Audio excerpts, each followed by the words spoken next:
Okay. Hello and welcome to the Cable Live series. I am Ogechi Ekenya. I am the host today, but joining me as co-host is Mayowati Jani. During the weekends, we talk about the impact of the pandemic in Nigeria. And we have with us today Andrew Nevin, who is the Chief Economist and West African Financial Service Leader of the PwC. Today, we're focusing on the impact of COVID on the Nigerian economy. Before the outbreak of the virus, the economy was growing at a rate of what some analysts would have described as a paltry 2%. But with the emergence of COVID and the consequent lockdowns in various phases, economic activities grounded to a halt and there were job losses. The Nigerian Bureau of Statistics projected that the economy could shrink by anything from 4.40% to 8.91%, 4.40% to 8.91%. PwC forecasts the unemployment rate in the country to go as high as 35%. Andrew, thank you for joining us. It's a great pleasure to be here, Getchi. Thank you. Yeah. So we'll just go right to the questions. What is the magnitude of the impact of the pandemic on Nigeria's economy?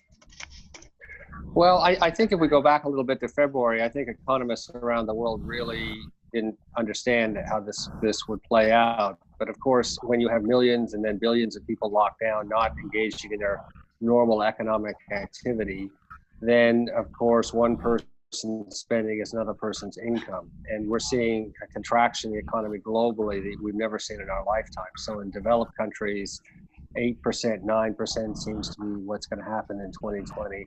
So Nigeria is not immune. When Lagos went into lockdown when I was there, of course, you have, well, across the country, millions of people who are earning a wage who no longer earn it. So it's not surprising in those conditions that the economy would shrink. We put our own, we don't even call it a projection because economists don't have any models for this sort of situation. But we said very early on, we thought the economy would shrink in Nigeria between 5 and 10%. And the numbers you just gave from the Nigerian Bureau of Statistics are basically at the same level, shrinking 4 to 9%. So very difficult situation for Nigeria. It is. So do you think that we should have eased restrictions despite rising cases do you think we should have eased restrictions earlier despite rising cases? Well, I think it's easy in hindsight to second guess the decisions made. I mean, this COVID-19 was an unprecedented pandemic. None of the politicians, everyone's trying to do the right thing. So I don't think we can second guess. And if you look around the world, we've had places that have not locked down, like Sweden. Their economy is also shrinking 8%. We've had places that have had severe lockdowns, like Australia. Their economy is also going to shrink 8%. So no matter what happens, there's a hit on economic activity, and there's no way to really avoid it. So I'm not going to second guess what politicians and leaders have done in Nigeria. I think overall, one of the things that we said very early on was, because of the lockdown affected the incomes of so many informal workers who earn a daily wage. And the most critical thing was to make sure that food was getting in the hands of people around the country, that the food supply chain was working. And I actually think the leaders of the country have done a good job in this regard. So the federal government, the state governments, but also supplemented by the organized private sector, mosques, churches, individuals, NGOs, civil society have all pulled together to make sure that the people in Nigeria can continue to eat. But that being said, as we move into the next phase of the pandemic, it's just, there's going to be a reduction, continue to be a reduction in economic activities. There was no magic wand to say if we kept the economy or the open or the lockdown, we didn't have a lockdown, the economy would be better. As I said, around the world, no matter what the strategy has been, the economies are shrinking. So you think that perhaps there's hope that Nigeria, the economy will rebound in, say, 6 months to 1 year, 2021? What are the opportunities that Nigeria can present itself with after the pandemic? Well, I think that, no, I am very optimistic. I mean, people know it's my home for more than a decade. I was in Nigeria. I won't say Nigeria. Lagos is my home for more than a decade. I love Lagos. And I'm cautiously optimistic, but a few things have to happen. To begin with, I mean, the federal government is working on a new economic plan to replace the ERGP. I mean, the team is very good. The Minister of Finance, we're very supportive of. Dr. Sarah Alade, who was the ex-deputy governor of the central bank, a brilliant Nigerian, is right at the center of it, a lot of other critical people. So I think we need to get that plan. We've said for some time that we'd like to see a simpler approach to getting the economy going and more reliance on the states, making sure that they build their own economy. So we've seen in the last few years, states stepping up to take control of their own economic destinies. So just to name a few, Oyo State, Edo State, Governor El-Rufai, His Excellency Governor El-Rufai can do that. I mean, those are some governors who are really taking strides to make their state work. So I think the strategy coming out to rebuild the economy will have to focus on that. But already, though, we've also seen some things happening, restructuring of the Nigerian economy. So people like us have talked for some time around some of the problems with subsidies, fuel subsidies, distortion in the exchange rates. Because of this crisis, it's engendered a fiscal crisis in Nigeria, and we're already seeing restructuring changes. So, I mean, the central bank and the Minister of Finance have been clearer than ever before that we're moving to a unified exchange rate, which we are in the camp that says will be beneficial. The fuel subsidy is effectively gone. There's a few months of uncertainty, but I think there's no question that's going. Electricity tariffs are going to move to market-based tariffs. And people might have missed that the president, His Excellency the President, assented to the Orishani report a few weeks ago now, which was the report in 2013 to simplify and streamline the ministries, departments, and agencies of the federal government. So simplify the cost of governance. And of course, this has been in the news, including the ex-Emir of Kano has been saying this in the last few weeks, but the Vice President himself came out very clearly, I think 2 weeks ago now, and said we need to reduce the cost of governance. So I think one of the things we're saying is that this crisis, I mean, people sometimes say, don't waste a good crisis, and it's a horrible, horrible thing, this pandemic. And I don't want to say a silver lining, but I do think that one consequence in our view is that we are going through some economic restructuring that was necessary for Nigeria, and it's being forced because there's a fiscal situation on the federal and the state governments. Okay, Maya, you have a few. Yeah, so you mentioned the OSOE report while you were answering that particular question. And of course, I understand that that report merges a lot of ministries, departments, and agencies. And one of the consequences of that report is also going to be a reduction in the size of governance, the size of government bodies, basically. And of course, this is also going to lead to, in quotes, job losses. So executing that particular report, do you think that we would not have more problems when it comes to unemployment than we currently have? Well, I think we need to remember that there's really no path to prosperity unless the private sector is 10 to 15 times bigger than it is now, the organized private sector, the formal private sector. It needs to be much, much bigger. It needs to employ, if it's 10 to 15 times bigger, it needs to employ 10 to 15 times as many people. So it's only the private sector growing that's going to make Nigeria prosperous. And we need investment. We need investment from Nigerians. We need investment from the diaspora. We need investment from people outside of those two groups.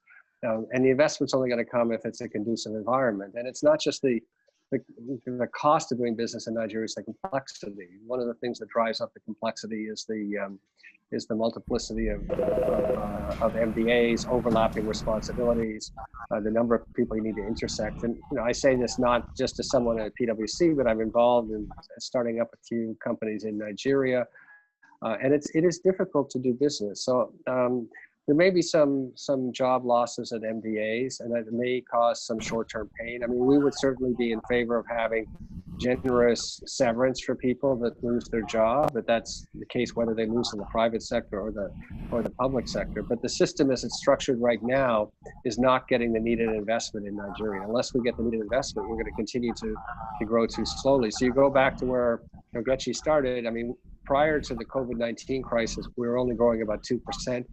Our population growth is close to 3%, so we continue to get poorer and poorer per capita every year in Nigeria. And the only way to reverse it is people want to invest in Nigeria. And the only way they're going to want to invest is if it's simpler and cheaper. They all understand the potential, the market size, I mean, it should be the greatest economic story on the planet going forward on that. But for that to happen, it has to be a place where particularly Nigerians want to put their capital. Until we have some of the restructuring like the Orange report, we're not going to see that investment. But of course, it's not just us saying it. As I said, even the vice president has come out clearly and said we need to sort of take some of these steps. Yeah, thank you. So we'll go back to the report, the Economic Sustainability Plan that I think you referred to in your previous answer, and that the Nigerian Federal Executive Council just approves that plan on June 24th, to be precise. I mean, in general terms, speaking generally, the objectives are very laudable. I mean, stimulate the economy by preventing business collapse and ensuring liquidity and all of these other very great goals. But there are criticisms generally that the objectives are too broad. Do you think that these objectives are implementable, achievable, realistically? Well, I think that plan, I mean, it was like all governments in the world, it was put together very quickly under the pressures of COVID-19, literally in a matter of weeks. I think the federal government did the best job they can. They focused on the right things: food supply chain moving, MSMEs, some support that like 774,000 employment of young people, one in each of the LGAs in Nigeria. So yes, those were laudable goals. I mean, no plan's perfect, but that's not the longer term plan.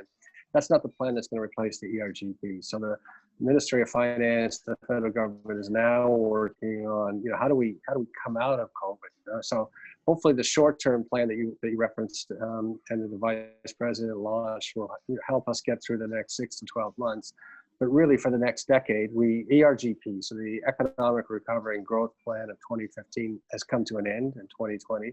There was going to be a rethink of that regardless. And of course, now the rethink of it's going on within context of COVID-19 and the pandemic. So that's what I'm waiting for, is to hear that longer term plan, and I expect that to come out in the next few months. But I think, you know, a lot of the top people in the country really dedicated to making the Nigerian economy work for everyone are focused on it. But some of the things I'd like to see in the longer term plan are simplicity, states really driving their own economic development, you know, unlocking dead capital. So one of the things that we have said in our papers was dead capital is a real problem, particularly in real estate. So one of the stories this week, for example, we think needs to be repeated around the country was the announcement that there's going to be a refurbishment of the National Theatre in Lagos. So this was an asset that in our terms was dead capital. The CBN and Lagos State have come together to kind of revitalize it and turn dead capital into live capital.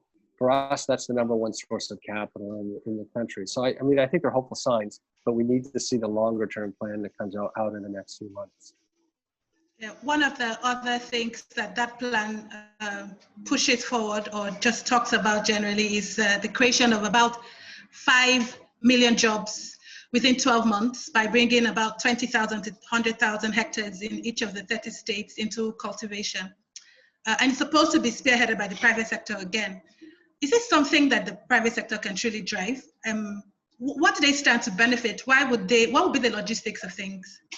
Well, I mean, I think that the private sector, certainly the people involved in agriculture, see the potential in Nigeria. You've had players like Dangote and Olam investing hundreds of millions of dollars in the country to build up the agricultural supply chains. I think that the model that's kind of emerging, everyone seems to understand. You have kind of the anchor large company like the Olams or the Dangotes or others. You have who have some land and cultivate, and then you have outreach to outgrowers, farmers in the region that they support and helping with the inputs. And of course, you have government programs to support that, like the anchor borrower. You then create in the state, you create a kind of agro processing center of access to products, like processing tomatoes into tomato paste. So everyone understands the model, and I think we're moving to there. There's certainly been progress in agriculture in the last 5 years. I know from our work at PwC, tremendous interest in agriculture. So we're going in the right direction. But ultimately, remember, the one thing we haven't talked too much about on this discussion is really how constrained the federal government and the state governments are in a fiscal sense. So they can set the policy, they can set the rules, They can give their moral support, but they don't really have the resources. So we have to attract private capital in order to develop these things. And the private capital for agricultural is there, and the structures are almost there. So we're hopeful, but that investment is going to come from the private sector. I mean, even if you look at something like the anchor borrower program, the totality of the amount of funds available is just much smaller than the need. So we need to be an attractive place for private capital. Okay, Andrew, thank you for that. While of course speaking about the agricultural plan, we also see that there is a timeline for most of the plans that were set out in that particular document. And this particular one says that this will be achieved in 6 to 12 months. Do you think that the private sector can move as fast as that, considering the uncertainty within the system? I have to be honest. We're very supportive of what the federal government's doing, but sometimes these plans to us have been a little unrealistic in terms of the timelines. Particularly if you're building a national program. As someone who is trying to build a national business would probably think that it would take them 5 to 7 years. So to build a program out in 6 to 12 months is enormously challenging in our conditions. So, as I said, at times I think maybe the federal government, these programs are a bit over ambitious in terms of how fast they can be implemented. So we need to admit that. Okay, thank you. So we'll go back to the economy shrinking again, and this process is really largely dependent on the duration of the lockdown, but also on the strength of economic recovery plans and stimulus injection. So to avoid an economic disaster, the government announced the sustainability plan, with about 2.3 trillion naira attached to it. In your estimation, is this 2.3 trillion naira package enough to keep the economy afloat? Well, I think if we look at developed nations, so Canada, the United Kingdom, Australia, Germany, the size of the stimulus packages are kind of 10 to 25% of GDP.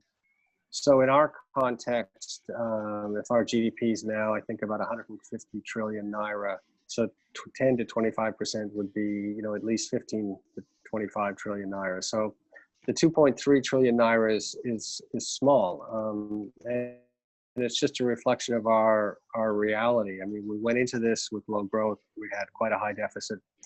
We're also an oil economy, so the projected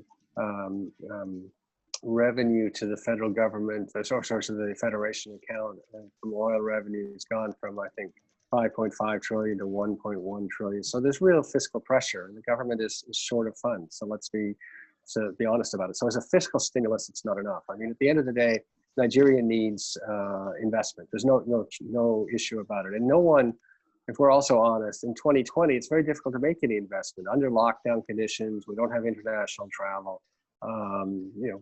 Both domestic and foreign investors, it's difficult to do all the research to put together a project. So, but we need investment in 2021, and we need it from Nigerians unlocking the dead capital, as I said, and we need it from outside. And the amount of investment we need to grow at 6 to 8%, we need roughly investment for 150 trillion naira economy. We need investment, gross capital formation in economist terms of over 40 trillion. So the government itself doesn't have those resources. We need to attract them. We need to attract them from the outside. So I guess the short answer to your question is, I think the government is doing the most it can in terms of fiscal stimulus, given the fiscal situation, but it isn't sufficient to stop us from going into recession.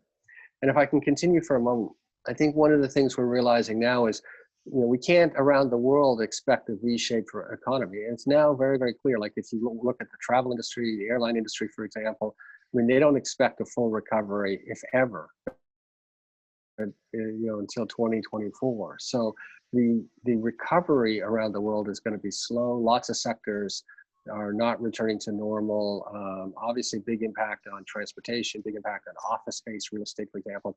So we can't rely on a rapid rebound around the world to lift Nigeria out. We need to do things within Nigeria that are going to create the conditions that both Nigerians and others want to invest in Nigeria. We also can't count on an increase in oil price. As I said, if aviation is down for 3 or 4 years, if many people are working from home. I think there was a report yesterday that in the United States, it's expected that the working from home phenomenon is going to take 250 billion miles out of how much Americans typically drive. Well, if you reduce 250 billion miles, you reduce demand for oil significantly, and then we can't expect the price to come up. So when we look at this totality of things, I guess the way we interpret it is the only people that are going to get the Nigerian economy going again are Nigerians, and with investment in Nigeria, starting with the debt capital in many, many sectors, satisfying local demand. We obviously need to import things like machinery to build up agriculture, but we can't rely on the outside world. We can't rely on the oil price, any oil price increase to really float the Nigerian economy the next few years. Okay. Okay, yeah. Thank you very much, Andrew. You also, okay, so based on what you've said, the stimulus package is not enough compared to what we are seeing around the world. Aviation might not recover until 2024, and then we still have a problem with debt capital and, of course, real estate. So, if you were to, based on the indices around, if you were to put a timeline to it, how soon do you think it will recover from this, or is there a possibility of going into a depression? Well, I mean, I've given a lot of difficult news, but that said, I'm actually quite optimistic for a few reasons. I mean, one reason I'm optimistic is there's no choice, right? And we need to, as we went 2015 to 2019, 2% growth. There were a lot of decisions that were not easily taken for political reasons that we needed to help restructure the economy, and those decisions are being taken. So the fuel subsidy, which always subsidized the rich, including people like me driving around Lagos, and the federal government's come out and said it subsidized the rich. So the fuel subsidy is going. So there's some harder decisions that are being taken that make me optimistic on this. And at the end of the day, no one wants Nigeria to go into a depression. The economic potential is so huge. So I actually think it's optimistic. I'm optimistic that the good decisions are going to be taken. If I had to give an analogy here for a moment, some people often, I go to conferences and they talk about Singapore or Rwanda or models for Nigeria, and I think it's helpful. But the model for me for Nigeria, the single economy is the closest model is India. So you have a big, messy democracy. You have divisions by, have sort of tribal divisions, different parts of the country. You have religious divisions, topography, large land mass. So, and it's complex, more complex even than Nigeria. But in 1991, they had an economic crisis, and it was so painful they had to airlift their gold reserves to Geneva to take a loan from the IMF. And they started to do some things that really unlocked their economy. But one of the things they did that we and others are talking about is they actually told the states, you really have to make your own economy grow. Every state has its own particular specialty, and people think of places like Bangalore or Hyderabad. They really started to take off in the 90s with IT outsourcing.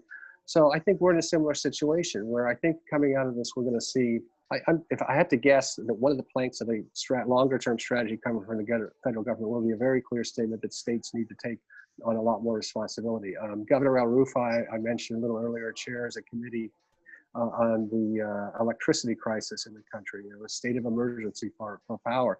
I suspect that committee is going to come out and say states need to take more responsibility for the strategic thinking around their power. And so I think between that, the president's assent to the Orange Shea Committee, forced restructuring, there's no choice. So I'm actually optimistic that we're going to come out of it very, very strongly. And of course, those who watched the news this week, there was a major headline for Nigeria, which basically said that in 2100, we've all heard Nigeria would be the third most populous country in the world.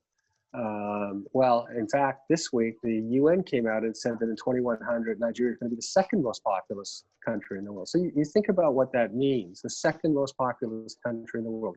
There will be more people in Nigeria in 2100 than in China, which is extraordinary. Now, I don't know if that's going to come to true, but it should sharpen everyone's mind. Nigeria is the biggest economic opportunity on the planet, right? So we've seen 40 years of incredible economic growth in in China, hundreds of millions, some estimate 1 billion people lifted out of poverty. We've seen 30 years of strong economic growth in India, with hundreds of millions, 400 or 500 million people lifted out of poverty. We're the next one in that line on that. And I really am optimistic that as we come out of this crisis, we're going to be in a position where we start to get inclusive growth. We use the GDP measure 6 to 8% inclusive growth. We're going to get a private sector that by 2030 at least 10 to 15 times bigger than today. And we're going to have much more strength at the state level to deliver on what they're supposed to deliver, particularly things around health and education. And of course, I think most people who know me in Nigeria know that I'm Canadian. I mean, in Canada, the bigger things are actually delivered at the provincial level, right?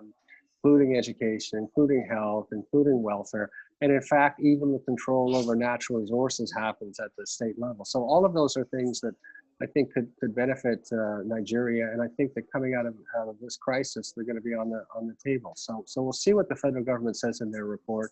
We'll see what happens with the unlocking of debt capital. But overall, even though I've given a lot of bad numbers, I'm really optimistic. And I don't use the word depression about Nigeria. Okay, that's a good optimism there. Thank you for that. So we've also seen that the federal government has, as a result of the fall in oil prices, has decided to remove fuel subsidies. But recently, of course, oil prices went back up, and the prices went back to 140, 143. And then we see that a number of Nigerians are complaining that why is the government moving here and there with oil prices? Now, if oil prices go higher and the price of petrol at the end of the day shifts to like 200 naira a liter, do you think that the government should return the subsidy or should allow the ripple effect of increase in fuel prices affect the rest of the economy? Well, as I said, I mean, the fuel price subsidy is a subsidy for rich people, right? And, obviously, a lot of political complaint. I mean, if you actually wanted to benefit the bottom of the pyramid, if oil prices went up, you'd let fuel prices go up, and you would refund, you'd send some kind of unconditional cash transfer to every Nigerian, including ones that are not using transportation or don't own cars. So I mean, I think we move beyond it. I don't think. I don't want to make political statements, but it's hard for me to see what benefit there would be to reintroducing the fuel subsidy if oil prices happen to go up. And as I said, it's most likely oil prices are going to be flat or even declining over the next few years. So the government needs to take advantage of this to get rid of the fuel subsidy. Again, what's the problem with the fuel subsidy? I mean, it's not. We could discuss whether maybe a fuel subsidy benefits some groups, but the way it's implemented is no one's fault. But I mean, we end up subsidizing fuel in countries outside of Nigeria.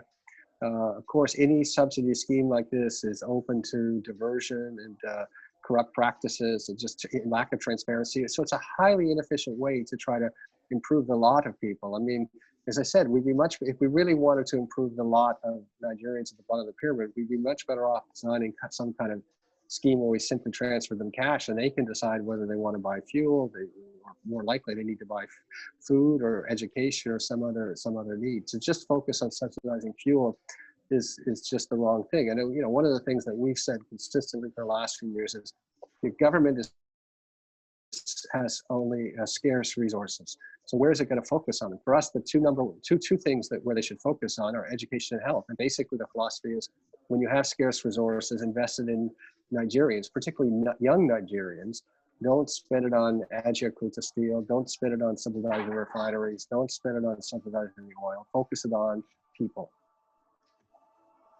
Okay, thank you. So we'll move on to the African Continental Free Trade Area Agreement.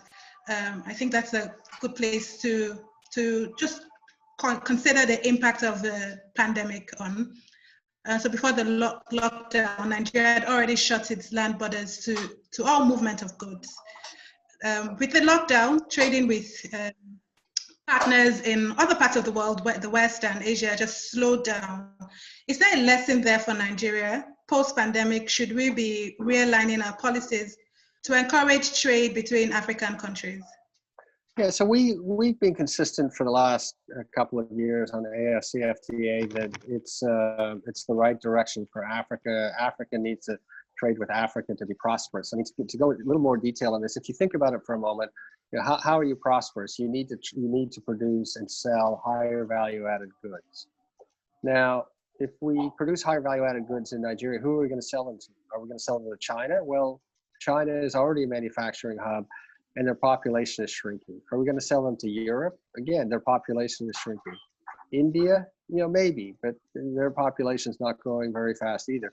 In Africa, we have a growing population, and if we were more prosperous, much bigger market. So the natural market for Africans to sell to is in Africa.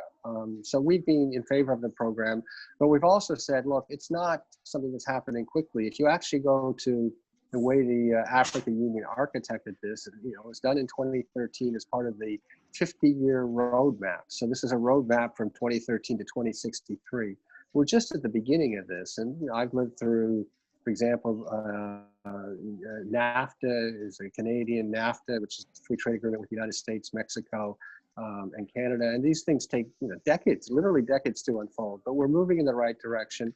We're very much in favor of this Pan-Africanism. So you know, at least two parts to it. One part is African nations trading with African nations along more natural trading routes than were done by the colonial cut up of the continent. But also, AFCFTA means Africa stands up as an economic bloc. So if you now have EU, United States, ASEAN, China as an economic bloc, India as an economic bloc, you now have Africa with its growing population. It's a real economic bloc too. So Africa needs to stand up as an economic bloc. But I mean, if we continue to not cooperate on an African basis, then we're going to continue to not be prosperous. But I'm very heartened, not necessarily, I mean, Nigeria is trying, being a bit slow on it, but if you look around the continent, efforts by Ethiopia, efforts by Rwanda, efforts by South Africa, I mean, there really is this new Pan-African muscular kind of coming together that I think is working in our view, and I think it's a great thing. So AFCFTA is the right direction. But let's not think it's going to have a big impact in the next 1 or 2 years. Okay, Maiwa, do you want to go on? Of the Africa Free Trade Agreement also, we understand that if this happens, that would be like the biggest trade transaction after the WTO. And of course, I just want to quickly pivot into the WTO. I'm not sure if you'd like to talk about this, but you understand that Nigeria's Ngozi Okonjo-Iweala and Kenya's Amina Mohammed, and of course Abdulhamid Mahmoud from Egypt are all contesting for the Director General of the WTO. Do you think that if any one of them becomes the DG of WTO, do you think that poses any kind of threat to the Africa Free Trade Agreement, or do you think he enhances that? No, I don't think it poses a threat. I mean, I think that the WTO structure recognizes you have regional blocs, free trade blocs, or common customs unions like in the EU or something. I mean, the WTO is in a sense a minimum board, encourages trade and harmonization around the globe. And of course, I mean, the WTO the last few years has been struggling. There's been a lot of forces that have kind of been against trade. And at the same time, the pandemic itself has shown that sometimes having long supply chains is a danger. It's a fragile. So I think, in fact, we're going to see supply chains shorten up, which is also one of the reasons to be supportive of AFCFTA. But that said, the WTO remains an important organization. I mean, I think in the last few years, it's struggled a bit with relevance, certainly because of the Trump presidency as well. So it needs a strong leader to come out.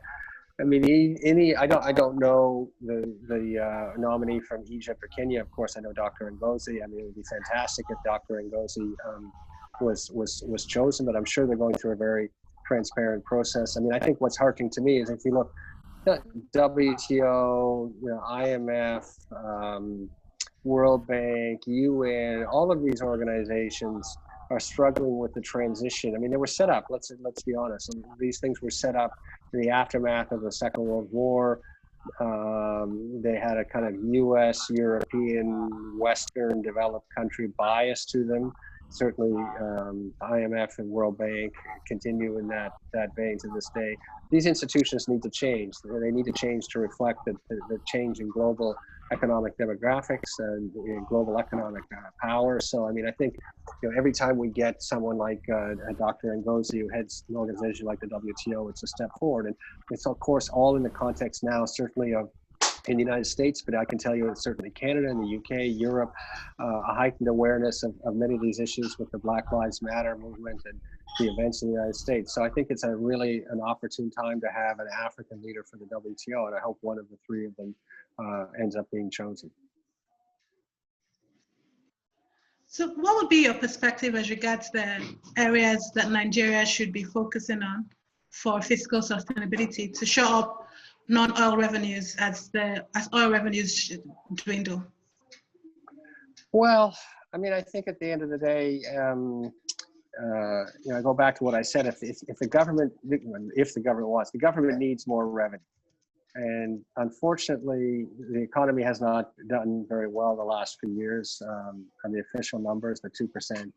So in this drive for more revenue, it's obviously very difficult to ask people to pay more revenue when their businesses are not doing well, when they're not doing well, and also the perception that they're not receiving services for what they pay. I mean, people go around and they say, well, Nigeria only pays 6% in tax, so they should pay more. But the problem with that is that the social contract in Nigeria has been pretty simple. It's been that the government doesn't really ask you for taxes, and you don't really get services. You don't get education, you don't get healthcare, you don't get security, you don't get infrastructure, you don't get power. And what's happened is people have then gone on and they supply their own power, infrastructure, education, health, and security. So one telling statistic is in Lagos, 85% of the school children go to private school, which is extraordinary, which tells you that it's not just wealthy people that send their children to private school, but people, drivers, people working in construction, caterers, all send their kids to private schools. So now we have the social contract that's worked without people paying taxes, and then outside the country we have people saying, well, what's the problem? Kenya can people get 15 to 18% of GDP in taxes. All you need to do is raise the taxes. Our view has been it's not been that simple, because we're not delivering the services, and it's not legitimate to try to raise taxes when the economy is doing well and there's no services. So the number one thing, and this is a long way of saying, the number one thing is really we're only going to get more fiscal room if the economy grows faster, which means the private sector needs to grow. So if we want to, if the government wants more revenue, if it wants to be able to fund the things the government wants to do, then it needs to make sure that the private sector grows. And so that's the number one issue in our view. And the only way for the private sector to grow is to investment. There's no path forward on just trying to now extract other revenue streams, non-oil revenue streams out of the economy, because they simply don't exist. Okay. Maya, do you want to follow up? I have a question. Yes. So speaking of the social contract, if Nigeria were to fix that particular contract, do you think that, there's this argument, which one comes first, the egg or the chicken? Do you think that it is the problem should be fixed from the government's end, or do you think that we should pay taxes and see what government does with their taxes? So let me make this. I'm not sure PwC has an official position, so let me give you my personal view as someone who is part of the country, lived there a long time, and participates in these issues. I mean, I think 3 years ago I might have said the government, people need to pay their taxes, but I've actually changed my mind. I think the government needs to show it can deliver services, and then if they deliver services, then they can then raise taxes. So in the chicken and the egg problem, I think the services need to come first in our context in Nigeria. Okay. So just yesterday, I think that the current administration announced that it was going to establish a gold refinery. with Nigeria's over-dependence on oil for forex, for foreign exchange, and even just revenue generally, is this a viable way to diversify revenue sources? Because I actually found that you had strong opinions about that on Twitter. Well, on my Twitter, I mean, I'm trying to generate some discussion on Twitter. I actually think what the government does is intelligent, and I think the Twitter conversation on my feed was really very insightful. So you have artisanal gold miners who are operating effectively illegally and under dangerous conditions. And to really, blunt on this show, I think in many cases there are foreigners that are kind of organizing this and off-taking the gold, and that's not acceptable for a number of reasons. So I think that for the artisanal miners, for the government to step in and say, we're going to organize, and sorry, let me take a step back. Why does artisanal mining work for gold? Because Nigeria is so rich in gold, the gold's at the surface. So you don't need a large organized mine to kind of find gold. So to the extent that the government steps up and says, we're going to organize the artisanal miners to be safer, for them to get paid properly, then I think that's a very good thing. So you can take a designated area, make it available, license artisanal miners, make sure they have the proper protective equipment, they work under safe conditions. When they find some small amount of gold, they can turn it into cash in an organized way. They get paid a reasonable amount. And I think that's a very good system. The only problem with it is it's not enough for what we need for the entire economy, and even for the mining sector. We still need to have some world-class mines working on large scale, under kind of high capital intensity conditions, and we haven't seen much of that. I think the one that's furthest along, it was referenced on the Twitter, is actually a Canadian registered company, but I think Nigerian Canadians who have organized this. So Thor Gold Company that has developing their mine in Ocean State. So we need more of that. But I go back to investing in Nigeria. Why do people not want to invest? I mean, mining is a very proper mine. I don't want to say artisanal mining is not proper, but mining on a big scale, world-class mines, requires a lot of capital, and it's a very long-term investment. So people need to really feel comfortable with Nigeria. So I think it's a step in the right direction. It's great to see that there's been some gold produced, but we need to do a lot more for mining, and we need to do a lot more for a lot of sectors. But I'll go back to one thing that, of course, we've been saying for the last year at least, or year and a half, is we still see people as the biggest export of Nigeria. We want to earn FX, and we have Nigerian people. Now, there's two ways to earn FX from Nigerian brains, as I call it on Twitter. I mean, one way is we have a huge diaspora and people emigrate.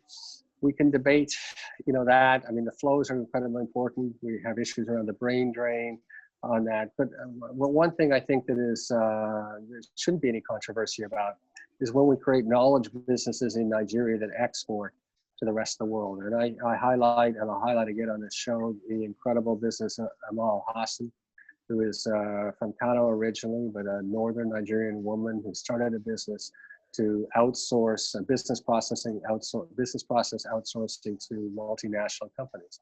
So she now has 1,000 educated Nigerians employed in her call center. Well, I'm sure they're working from home now, but their call centers in Kaduna and Lagos. Abuja. So these are northern Nigerians. We worry about the income earning potential in northern Nigeria. So educated northern Nigerians working in these places. She's looking to open a Mataguri. She's got 1,000 of them.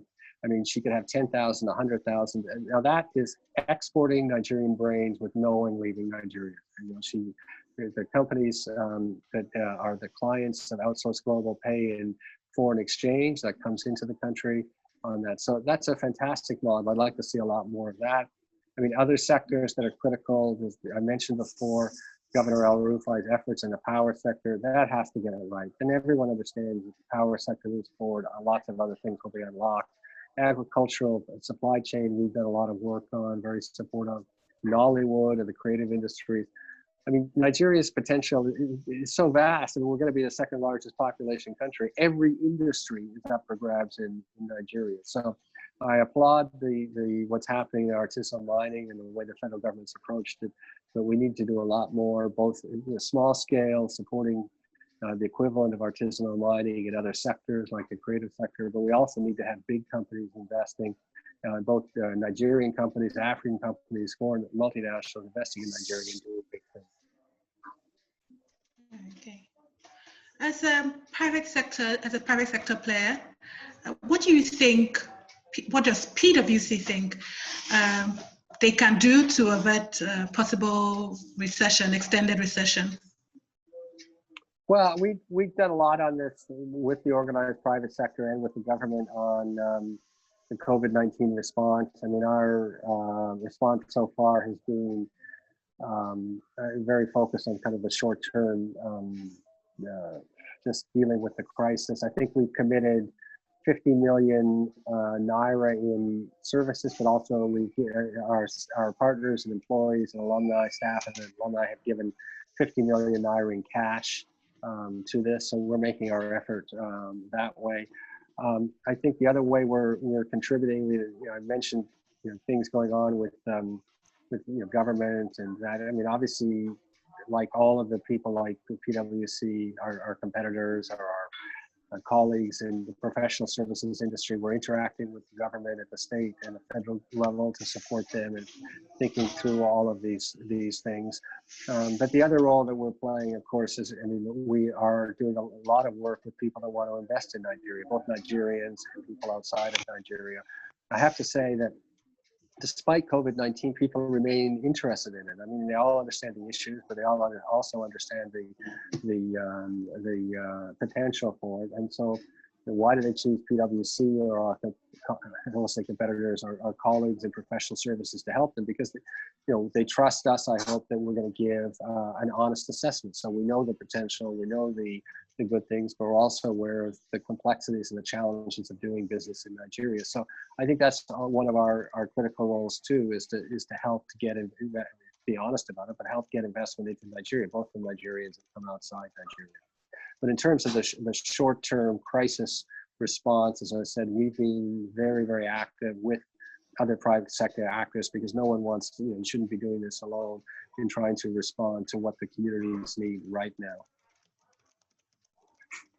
Okay, so we'll just go on to one of the last questions. So Nigeria has withdrawn its IMF funds, but where can the country look for funds to implement its ambitious 2020 budget? Well, I think that, of course, some people watching today may be familiar with modern monetary theory, which basically says if you're a sovereign government, you can go into, you don't need to worry about debt as much as we might have in the past. And what you're seeing in countries like the United States and the United Kingdom, for example, extraordinary budget deficits, but in a sense, as one person put it to me, they're reserve currencies. They can print as much money as they want. In the Nigerian context, it's an open question how far you can push the creation of the naira, right? Because of course, if it starts to cause inflation, I would suggest it would happen, but if you look at extreme cases like Venezuela and Zimbabwe, you can't push your currency infinitely. So to begin with, I think that the government is prudent in that they're running a much bigger deficit, about 5 trillion naira, but it's nowhere near sort of, I think, the limits of what Nigeria can do. And of course, people sometimes say, well, it's still a small budget deficit, or small budget, not small overall debt level compared to GDP, which is true. So what we said for a number of years, and I think continues to be true with the COVID-19 crisis, is the solution is simply to grow faster. And if we were growing at 6 to 8%, no one would be discussing our debt overhang, our debt challenges on that. But if we are growing at 2%, or we're shrinking at 5% this year and don't come out of it next year, then we're going to have problems. So it all comes back to, as much as I dislike GDP as a measurement of economic progress for all sorts of reasons I've discussed in Nigeria, where we stand at the moment, we need a bigger GDP. But if we get 2, 3, 4 years of 6 to 8% growth, not driven by oil across a number of sectors, we get power driven. I mean, the governor of the central bank came out last year and said he thinks the country should grow double-digit growth, and that's eminently possible. I mean, I mentioned China before. I lived there for a decade. I went there the first time in 1983. not in the last decade, but certainly in the early stages of their economic expansion, they could grow at more than 10% a year. Nigeria is perfectly capable of that. And if we grew at more than 10% a year, what would happen is the government would be collecting, their tax revenues are growing at more than 10% a year. Our debt to GDP would be falling. The government would have the fiscal resources to deliver services. There'd be more legitimacy on the tax payment. So then the fundamental question is, how do we get this growth rate back up? And our message, we've had a one-word message for the last couple of years, which is just simplicity. What's holding us back is not the market side. It's not the talented Nigerians. It's not the resources we have in the country. It's right now the business environment is too complex. And that's why the ORNC report is so critical. And while there may be some job losses inevitably in the civil service, we need a simpler approach to governance and investment in the country. And if we do that and we grow a bit faster, we're going to be just fine. But if we don't do that, we're going to have to continue to struggle. Okay, but currently, of course, with the budget signed, implementation is expected to be on now. And considering that every country in the world is having to deal with one problem, COVID-19 basically, the economic impact of COVID-19, and we cannot get emergency fund anymore from the IMF, and then we're picking up debt here and there with World Bank, African Development Bank. Where can Nigeria come to in the very short term performance? Well, I think that, I think that's a good question. And if you go back, first off, the IMF funding we took was not like their long-term structural program. It's just emergency funding to help for a few months, but it's still a small amount of money in the Nigerian context, $3.4 billion. I mean, the world has capital, right? And we're one of the few places growing, as I discussed from the demographic viewpoint. So if we were attractive to invest in, we would get capital on that. So I'm not worried that there's no source of capital, but of course the capital providers are going to be looking to the country to say, is this a good home for our capital? And I just don't mean outsiders, I mean Nigerians as well. I mean, if we're going to ask outsiders to invest in Nigeria, Nigerians need to invest in Nigeria as a starting point. So if it's a conducive environment, the capital is there. It's gonna come. But people are going to ask questions, because they're going to expect, as I said, 6, 8, 10% growth to justify their decision to invest capital. So I think there's going to be some hard decisions over the next 3 to 6 months. I mean, one issue that is coming up very rapidly is with the drop in oil prices. I mean, the federal government has the ability to issue debt, increase its indebtedness, but the state governments are very, very limited in that. Some of the states, or many of the states, have very low IGR. Very difficult to raise more taxes in a COVID-19 situation. So you're going to have a series of fiscal crises at the state level, and they're going to have to be dealt with. And there are people that might be prepared to support Nigeria through this, but I think they're going to expect some structural changes that make it possible for Nigeria to grow faster. So I think the next 3 to 6 months are likely to be very painful. But as I said, I'm optimistic in the medium term that we're going to be in a very good position. We should be. I've mentioned China, I've mentioned India as economic miracles. We should be in the same paragraph of global economic miracles. Thank you very much, Andrew Nevin, Advisory Partner and Chief Economist at PwC Nigeria. It was great to have you. Thank you so much. No, it's a great pleasure. Thank you, Ogechi.